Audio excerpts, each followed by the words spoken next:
Hi everyone, myself Puneet. So I recently joined the RSAT development team. So today I'm going to demonstrate about the traces file. So now these traces file are location independent. So I have two trace files, the old and the new one. So this old trace file. So here I am showing the metadata information in the old trace file has a location dependency. For example, here you can see this TR test, and because of this, so whenever this project trace files opened on other machine or other workspace, so we are facing difficulty with that. So with the new trace file, so we remove this dependency with respect to location, and also we this date format we are using the local date. So with now we removed, and so we are using the ISO date format. So I'm for just things I'm just opening it in the text editor. So this is how the new trace file looks like. So we have that location dependency is removed now. It's basically on the platform and the location, and this ISO date format. So basically, this is a year, month, and the date, and this is a time format. For just a demo purpose, I created the two workspaces. This is 2019.6, and other one is 2019.2. So here I'll just sample. I'll just generate a test file, I mean trace file, and I'll import it in the other workspace. And so with that, without any hiccups, it will open as since we remove this dependency. So I'll try to attach a debugger. So now it's that.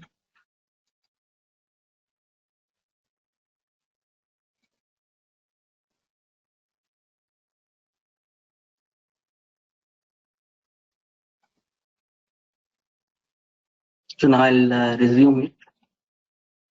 So I'll populate the events, and I'll create a trace file. So now the trace is there. So right now it is in the red. So we'll try to generate a couple of events.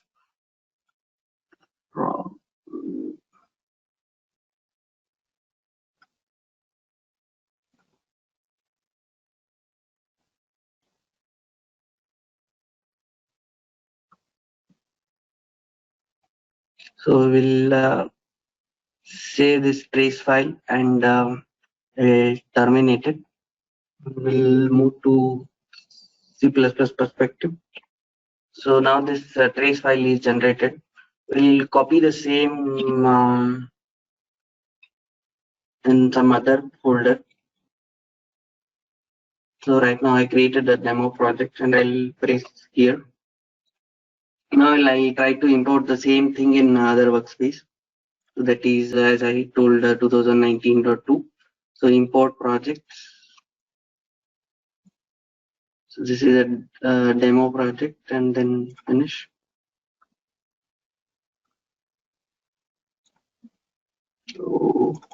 So now if I open the trace file, it will open. So without any hiccups, and also if I click on this app.tcgs, so it will automatically locate the corresponding tcgs file. That's this pretty much feature about this. Thanks. Thank you, Raghu. Yeah, and one use case this enables is that you can now send this trace file to a colleague and ask him to navigate to the model, and it will work even in his workspace, so it will not be tied to a particular workspace as before. Okay, let's move on. So next demo is Raghu. And now I can see if I can make you present. Yeah, I can.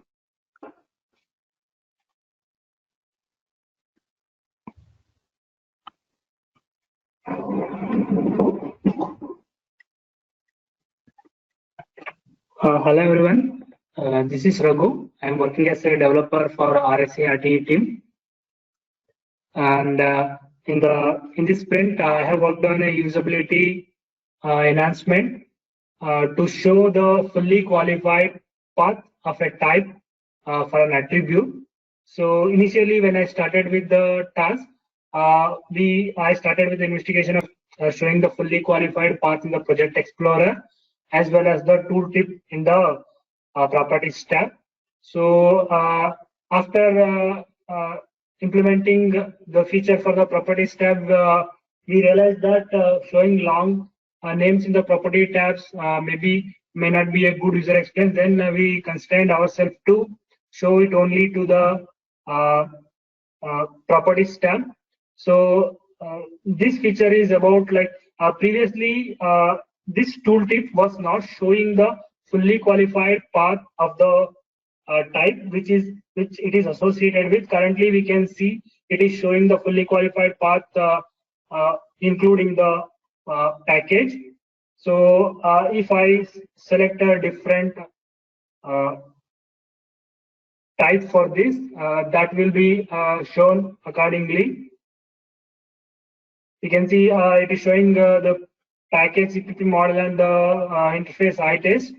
And also I have already created some attributes with different types of varieties of type, including the RT classes and the primitive types, and also a capsule.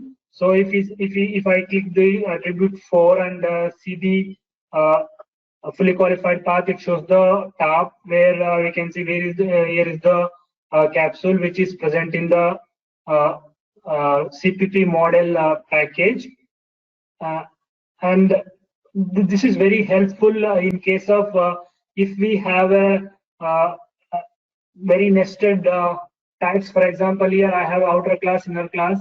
I'll add one more class called inner one. So in this case, if I go to this and select the inner one, it will be helpful for the users to know the its path. So now we can see the path is quite bigger. So a user will be able to understand where exactly this type is located. So that's all about the feature. Like, this was a usability enhancement to make the user life easy to development.